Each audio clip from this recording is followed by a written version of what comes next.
kõik ju sõltub sellest, milline on turu olukord ja väga raske on kellelgi meist ilma, et me võtaksime ise konkreetsed pakkumised laevadele anda hinnangut, et kas see hind on parim võimalik, aga mis annab meile kindlust seda uskumaks on see, et me teame, et toimus ju ikkagi konkurss ja otsiti seda laeva ikkagi laiemalt, et selles mõttes ei olnud nii, et mulle vähemalt on kinnitatud, et uuriti ikkagi väga palju erinevaid variante ja otsustati selle järgi, mis on siis turul saadaolevatest parimad. Aga loomulikult see otsus, selle otsuse selgitamise, selle otsuse otstarbekuse põhjendamine, selle vastutus lasub ikkagi Tallinna Sadamal, kes see otsuse on teinud.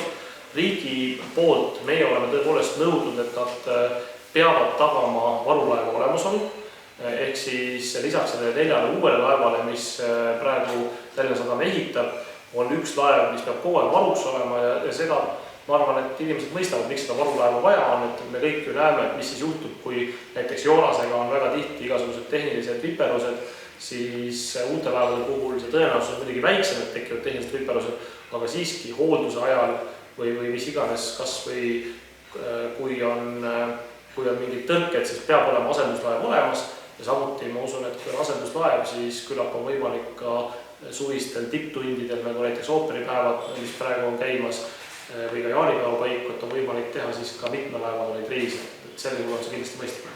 Aga kui peaminister oleks pidanud otsustama sellise asja üle, et kas see vana laev või mitte, kuidas enda sisetunne, et oleks võib-olla ostnud mingi vähe uuema sellest vahulaevaks? No õnneks on nii, et peaminister ei pea tegelema konkreetsete laevade ostmisega, sest see on ikkagi, ma usun, töö, mis vajab eelteadmisi, mis vajab seda, et vaadatakse väga põhjalikult kogu turuseis üle, et millised laevad üldse on saadaval. Ma arvan, et riigi seisukohast on oluline see, et igal juhul ühendus kvaliteet paraneks, et kõik Saaremaa inimesed saaksid regulaarselt mandrit külastada, kui nad seda soovivad ja et kõik Saaremaa külalised, mida me siin arutasime täna omavalitsusjuhtidega, et kõik Saaremaa külalised teaksid, et ühendus toimib, ühendus on kiire ja mitte keegi ei jätaks Saaremaale tulemata sellepärast, et on kahtlus, et ei tea, kas praam ikka sõidab. Aga see variant, et Leedokast ei oleks kohe seda laeva ära ostetud, vaid oleks renditud veel mõned kuud ja vaadanud, kuidas olukord kujuneb. Ma arvan, et meil ei ole mõtet.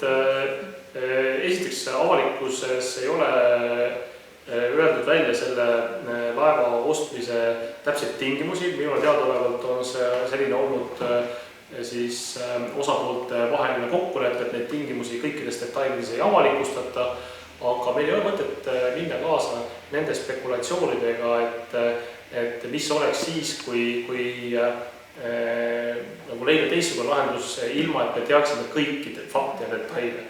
Ja meie oleme delegeerinud selle laeva, kuna me oleme delegeerinud selle laevaühenduse tagamise Tallinna Sadamale.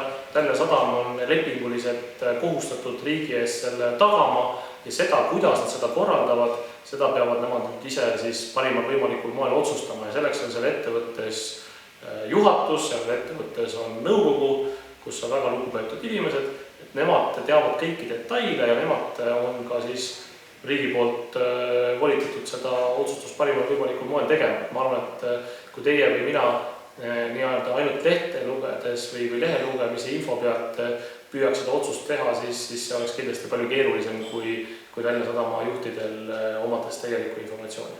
Aga veel nüüd tagasi vaadata kogu selle tekkinud olukorra peale, kus koha peal ja mida siis ikkagi valesti tehti, et me nüüd oleme tänasel päeval olukorras, et 34 laevast üks hetk jõuab õigele. Mis hetkel võis midagi valesti minna? No, ma arvan, et siin on üsna selge, et kui ikkagi riigiga lepingu sõlminud ettevõtte juhatuse liikmed selle asemel, et teha riigi huvides kvaliteetne leping, teevad lepingu, kus peamiseks punktiks nende jaoks on salapunkt ehk korruptiivse tulu saamine nendele endale, siis nii nagu kordan, elust arvata, et siis loomulikult protsess selle arvelt tugevalt kannatab. Ja see on minu meelest väga hea näide või väga ilmekas näide, et korruptsioon igal juhul on ühiskonna jaoks väga kahjulik ja praegu me tegelikult kõige ehedamalt oleme sunnitud nägema selle korruptsiooni vilju, et kui ikkagi tehakse sellised lepingud, kus esikohal on oma kasu, just konkreetsetel kahe juhatuse liikmel, siis ilmselt siis pööratakse muudele asjadele vähem tähelepanu. Nii võtaks süüd ka sinna Tallinna Sadama. Ma ei saa 100% kindlusega öelda loomulikult, et probleeme Poolas või Türgis ei oleks võinud tekkida ka muidu. Küllap on seal teisi asjaolusid veel. Aga kui küsite, et kus protsessis kindlalt viga tehti, siis enda altkäemaksu küsimine Tallinna Sadama juhtide poolt oli kindlalt viga. Ja küllap nad seda viga tagantjärgi mõistavad ise ka päris hästi, sellepärast, et nii nagu Eestis ikka selliste asjadega jäädakse üldiselt vahele ja ühiskond mõistab seda ikkagi igal juhul. Kas valitsuses on ka mingid vead olnud või mida tasuks nimetada selles?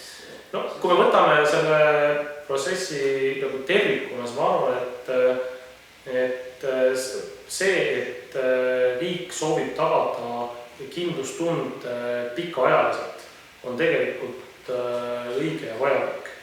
Ma ei arva, et see konkursi korraldamine oleks vale olnud. Me saime tegelikult ikkagi mitu erinevat pakkumist ja saime valida selle, mis on maksumaksja jaoks soodsam. See igal juhul on oluline. Samuti ei ole riik sõltuvuses ainult ühest monopoolsest pakkujast, mis on ka alati riigi seisukohast kindlustunnet suurendav. Aga eks siin õppetunde on loomulikult kõigi jaoks ja kõiki ohte, nagu me näeme, ei ole võimalik ära hoida. Kui keegi ikkagi salaja oma asja ajab, nii nagu on alust arvata, et Tallinna Sadama juhid tegid, siis päris kaitstud ja selliste asjadest kahjuks ei ole.